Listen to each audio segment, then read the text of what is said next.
একাদশীর দিনে আমরা সবাই চেষ্টা করি নিরামিষ, সাত্বিক আর যতটা সম্ভব সিম্পল খাবার খেতে। কিন্তু সিম্পল মানেই কি স্বাদহীন? না, একেবারেই না। আজ আমি এনেছি একদম তেল ছাড়া রেসিপি, যেটা একাদশীর জন্য পারফেক্ট। আবার যারা ডায়েটিং করছো তাদের জন্য একদম উপযুক্ত। এখানে আমি আলুগুলো ছোট ছোট করে কেটে খুব ভালো করে ধুয়ে তারপর জলের মধ্যে ভিজিয়ে রেখে দিয়েছিলাম। আর নিয়েছি এখানে আমি 4টে চেরা কাঁচা লঙ্কা। আর এখানে আমি কিশমিশ গুলো 3 থেকে 4 ঘন্টা আগে জলে ভিজিয়ে রেখেছিলাম। বাদাম ভিজিয়ে রেখেছিলাম 3 থেকে 4 ঘন্টা আগে। কালারটা দেখে বুঝতে পারছো। এবার এই বাদামটা খুব ভালো করে ধুয়ে নিতে হবে। এবার এখানে আমি নিয়ে নিয়েছি 1 বাটি মাখানা। এখানে আমি একটা মিক্সার জার নিয়েছি। জারের মধ্যে দিয়ে দিলাম মাখানাগুলো, দিয়ে দিলাম পরিমাণ মতো জল। এবার আমি মাখানাটা মিক্স করে নিচ্ছি। মাখানাটা আমার মিক্স করা হয়ে গেছে, ওটা রেখে দিয়েছি। এবার ওভেনে একটা কড়াই বসিয়েছি। কড়াইয়ের মধ্যে দিয়ে দিচ্ছি আমি আলুগুলো, যে আলুগুলো কেটে রেখেছিলাম। দিয়ে দিলাম 4টে কাঁচা লঙ্কা, আর আলুগুলো সবকটা দিয়ে দিলাম। আলু দেয় এনার্জি। দিয়ে দিলাম বাদাম। বাদামগুলো আমি খুব ভালো করে ধুয়ে জল ঝরিয়ে রেখেছিলাম। দিয়ে দিলাম কিশমিশ। কিশমিশ গুলো খুব ভালো করে ধুয়ে জল ঝরিয়ে রেখে দিয়েছিলাম। এখানে আমি দিয়ে দিলাম 1/2 চামচ মতো রক সল্ট, আর দিচ্ছি পরিমাণ মতো জল। এবার একটু খুন্তি দিয়ে নেড়ে নিয়ে আমি এবার ঢাকনা চাপা দিয়ে দেব। প্রায় 5 থেকে 6 মিনিট পর ফিরে এলাম। দেখো আলুর জলটা একদম শুকিয়ে গেছে, আর আলুগুলো একদম গলে গেছে। এবার খুন্তি দিয়ে খুব ভালো করে একটু নেড়ে নিচ্ছি। দেখো একটা আলু কেটে তোমাদের দেখালাম। আলুগুলো কিন্তু একদম গলে গেছে, খুব ভালো করে সেদ্ধ হয়ে গেছে। খুন্তি দিয়ে একটু নাড়াচাড়া করার পর আমি দিয়ে দিলাম পরিমাণ মতো জল।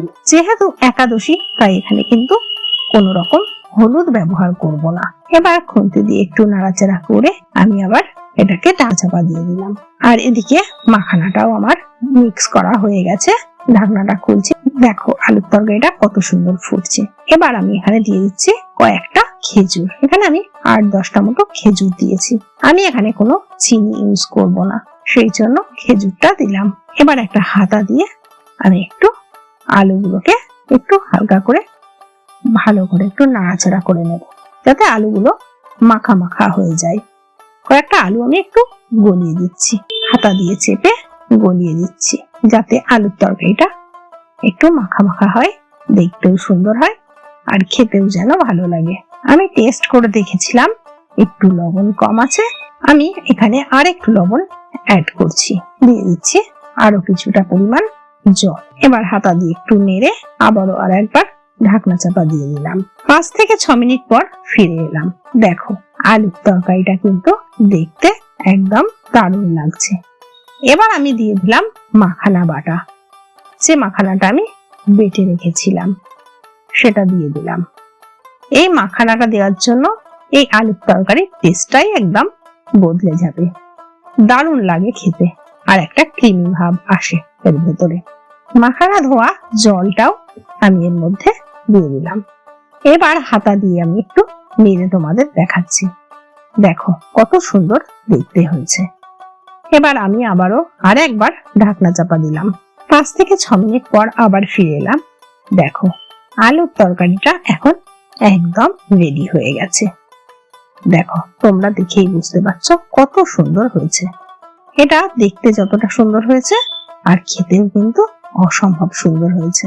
তাহলে এই একাদশীতে ট্রাই করে দেখো তেল ছাড়া আলুর তরকারি। এটা একদিকে যেমন ভগবানের প্রসাদের মতো সিম্পল, তেমনি ডায়েটিং এর জন্য উপযুক্ত সাত্বিক খাবার।